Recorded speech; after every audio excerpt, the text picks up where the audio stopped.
IBPS SO का notification out हो चुका है। आइए जानते हैं दोस्तों एक एक बातों को डिटेल में। इस नोटिफिकेशन में क्या क्या बदलाव देखने को मिले हैं, आप एलिजिबल है या नहीं है, एग्जामिनेशन पैटर्न क्या रहने वाला है, वैकेंसी क्या रहने वाली है, सारी चीज़ों पर हम लोग बात करते हैं। तो दोस्तों आईबीपीएस एसओ में जो वैकेंसी निकली है पोस्ट है IT officer, agriculture field officer, राजभाषा अधिकारी, law officer, HR personnel officer and marketing officer का वैकेंसी निकला है। ठीक है, हम लोग यहाँ पर बात करते हैं रजिस्ट्रेशन की। तो रजिस्ट्रेशन जो है वो आपका 1 जुलाई 2025 से स्टार्ट हो गया है और लास्ट डेट जो रहने वाला है 21 जुलाई 2025। 21 जुलाई के पहले आप लोग रजिस्ट्रेशन कर सकते हैं और जो फीस सबमिट करनी है वो भी आपकी 21 जुलाई से पहले आपको सबमिट कर देनी है। प्रीलिम्स एग्जामिनेशन का जो एडमिट कार्ड है वो अगस्त में आ जाएगा और आपका अगस्त में ही प्रीलिम्स का एग्जामिनेशन हो जाएगा। ऑनलाइन एग्जामिनेशन का जो रिजल्ट है वो सितंबर में आ जाएगा।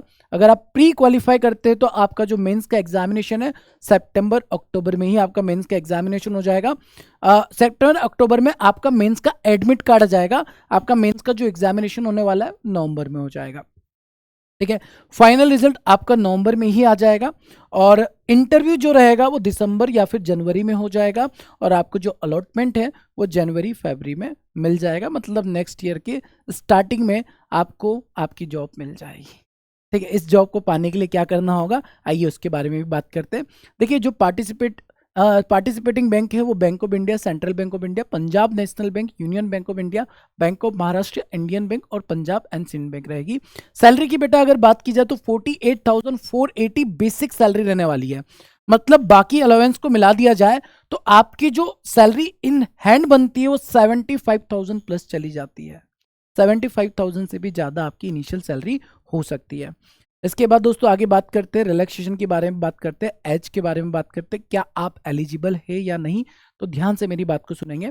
अगर आपका बर्थ 2 जुलाई 1995 के बाद हुआ है तो आप एलिजिबल है, बट 1 जुलाई 2005 के बाद नहीं होना चाहिए। ध्यान से बात को सुनेंगे। अगर आपका डेट ऑफ बर्थ 1 जुलाई 2005 के बाद है तो आप कोई भी कैटेगरी से बिलोंग करते हैं, आप एग्जामिनेशन के लिए एलिजिबल नहीं है। बट अगर आपका डेट ऑफ बर्थ 2 जुलाई 1995 से पहले है और अगर आपका कैटेगरी SC ST है तो आपको 5 साल का रिलैक्सेशन मिल जाता है। ओबीसी को 3 साल का रिलैक्सेशन मिलता है। पर्सन विद बेंचमार्क डिसेबिलिटी के लिए 10 ईयर का रिलैक्सेशन होता है और एक सर्विसमैन के लिए 5 ईयर का रिलैक्सेशन यहाँ पर मिल जाता है। ठीक है, इसके बाद दोस्तों अगर बात की जाए ग्रेजुएशन को लेकर तो आपका जो ग्रेजुएशन है वो कंप्लीट हो जाना चाहिए 21 जुलाई 2025 के पहले। मतलब 21 जुलाई 2025 के पहले अगर आपका रिजल्ट भी डिक्लेयर हो जाता है, फाइनल ईयर का रिजल्ट आउट हो गया, पता चल गया आप पास हो चुके हो, तो भी आप एलिजिबल हो। बट अगर आपका रिजल्ट 21 जुलाई के बाद आ रहा है तो आप इस एग्जामिनेशन के लिए एलिजिबल नहीं रहेंगे। आईटी ऑफिसर का क्राइटेरिया मिनिमम 20 साल, मैक्सिमम 30 ईयर और आपका ग्रेजुएशन कंप्लीट होना चाहिए या पोस्ट ग्रेजुएशन आपका कंप्लीट होना चाहिए। एग्रीकल्चर फील्ड ऑफिसर का मिनिमम 20 साल का एज है, मैक्सिमम 30 ईयर का है। अगेन आपका एग्रीकल्चर में ग्रेजुएशन कंप्लीट होना चाहिए। राजभाषा अधिकारी की बात की जाए मिनिमम 20 साल, मैक्सिमम 30 ईयर का एज है। आपका पोस्ट ग्रेजुएशन कंप्लीट होना चाहिए। Post graduate degree in Hindi with English as a subject at the degree graduation level और post graduation degree in Sanskrit with English and Hindi subject as the degree graduation level. Law officer scale के लिए भी age limit वही है और आपका bachelor degree in law complete होना चाहिए। ठीक है, और बाकी आप लोग देख सकते हैं सभी का एज लिमिट तो वही है और आपका पर्टिकुलर स्ट्रीम में ग्रेजुएशन कंप्लीट होना चाहिए। ठीक है, इसके बाद दोस्तों आगे हम लोग बात करते हैं एग्जामिनेशन पैटर्न के बारे में। एग्जामिनेशन पैटर्न क्या रहेगा, तो यहाँ पर प्रीलिम्स एग्जामिनेशन रहेगा। प्रीलिम्स एग्जामिनेशन में पैटर्न सेम रहेगा, बस यहाँ पर एक सब्जेक्ट डिफरेंट हो जाता है। जैसे लॉ ऑफिसर और राजभाषा अधिकारी के लिए प्रीलिम्स एग्जामिनेशन में इंग्लिश, रीजनिंग और जीए रहेगा, जिसमें इंग्लिश के 50 क्वेश्चन रहेंगे, 25 मार्क्स रहेगा, 40 मिनट का टाइम रहेगा। रीजनिंग के 50 क्वेश्चन होंगे, 50 मार्क्स रहेगा, 40 मिनट्स का टाइम मिलेगा आपको। एंड जीए के 50 नंबर ऑफ क्वेश्चन रहेंगे, मैक्सिमम 50 मार्क्स रहेगा, 40 मिनट का टाइम रहेगा। इस तरीके से 2 घंटे का एग्जाम रहेगा, 125 मार्क्स रहेंगे, नंबर ऑफ क्वेश्चन 150 रहेंगे। आईटी ऑफिसर और राजभाषा अधिकारी के लिए रहेगा। सॉरी, लॉ ऑफिसर और राजभाषा अधिकारी के लिए ये रहेगा pattern. IT officer, agriculture field officer, HR officer and marketing officer के लिए प्रीलिम्स का जो पैटर्न रहने वाला है, इंग्लिश, रीजनिंग, क्वांट, 3 सब्जेक्ट रहेंगे। इंग्लिश तीनों के 50-50 क्वेश्चन रहेंगे। 25 मार्क्स आपको इंग्लिश में मिलेंगे, रीजनिंग में 50 मार्क्स, मैथ्स में 50 मार्क्स, 125 मार्क्स का रहेगा, 150 मार्क्स रहेंगे टोटल। और टोटल आपका जो टाइम रहेगा 120 मिनट का यहाँ पर रहने वाला है। ठीक है, तो आपका जैसे ही प्रीलिम्स क्वालिफाई होता है, इसके बाद आपका नेक्स्ट राउंड होगा मेंस। मेंस में law officer, IT officer, agriculture field officer और HR personnel officer and marketing officer का जो पेपर का पैटर्न रहेगा, प्रोफेशनल नॉलेज के 60 क्वेश्चन होंगे, 60 मार्क्स होगा। हिंदी इंग्लिश दोनों पेपर का पैटर्न रहेगा, मीडियम रहेगा, 45 मिनट का टाइम मिलेगा। और राजभाषा अधिकारी के लिए जो पेपर पैटर्न रहेगा मेंस का, प्रोफेशनल नॉलेज होना चाहिए, ऑब्जेक्टिव भी होगा, डिस्क्रिप्टिव भी होगा। ऑब्जेक्टिव के 45 क्वेश्चन, डिस्क्रिप्टिव में 2 क्वेश्चन रहेंगे, मैक्सिमम 60 मार्क्स रहेगा, 30 मिनट का आपको दोनों में टाइम मिलने वाला है। ठीक है, चलिए अब हम लोग बात कर लेते हैं किस पोस्ट में कितना वैकेंसी आया है। सबसे पहले दोस्तों अगर बात की जाए एग्रीकल्चर फील्ड ऑफिसर की वैकेंसी अगर देखें तो टोटल 310 वैकेंसी है, 310 टोटल वैकेंसी आई है, देखने को मिली है। जिसमें सबसे ज्यादा जो वैकेंसी है पंजाब नेशनल बैंक में 150 वैकेंसी है।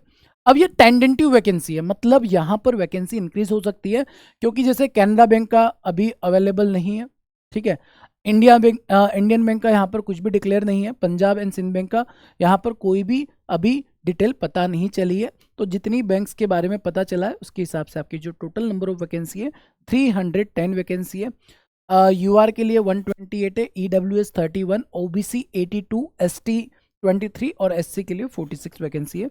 इसके बाद दोस्तों अगर बात की जाए एचआर पर्सनल ऑफिसर की स्केल 1 की, तो यहाँ पर टोटल नंबर ऑफ वैकेंसी जो है वो 10 वैकेंसी है, टोटल 10 वैकेंसी है। इसके बाद दोस्तों लॉ ऑफिसर के लिए टोटल 56 वैकेंसी है, 56 वैकेंसी लॉ ऑफिसर के लिए है। नेक्स्ट अगर बात करें आईटी ऑफिसर के लिए टोटल 203 वैकेंसी है, 203 वैकेंसी आईटी ऑफिसर की है। मार्केटिंग ऑफिसर की 350 वैकेंसी है, 350 वैकेंसी मार्केटिंग ऑफिसर की निकली है। राजभाषा अधिकारी की 78 वैकेंसी से 78 वैकेंसी राजभाषा अधिकारी की यहाँ पर रहने वाली है। ठीक है, इसके बाद बात कर राजभाषा अधिकारी हो चुका है।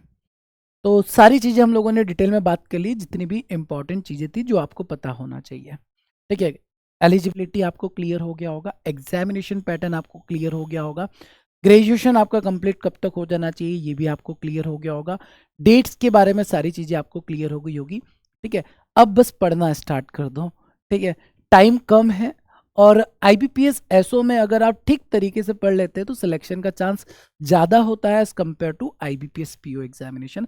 आईबीपीएस पीओ में हर एक बच्चा एग्जाम दे सकता है, वो किसी भी स्ट्रीम का है, बट यहाँ पर आपका जो कंपटीशन होता है वो अपनी स्ट्रीम में होता है, कंपटीशन का लेवल बहुत कम होता है, चांसेस बहुत ज़्यादा होते हैं सिलेक्शन के, अगर आप ठीक तरीके से पढ़ लेते तो आप अपनी तैयारी को और बेहतर कर सकते हैं बैंक महापिक के थ्रू।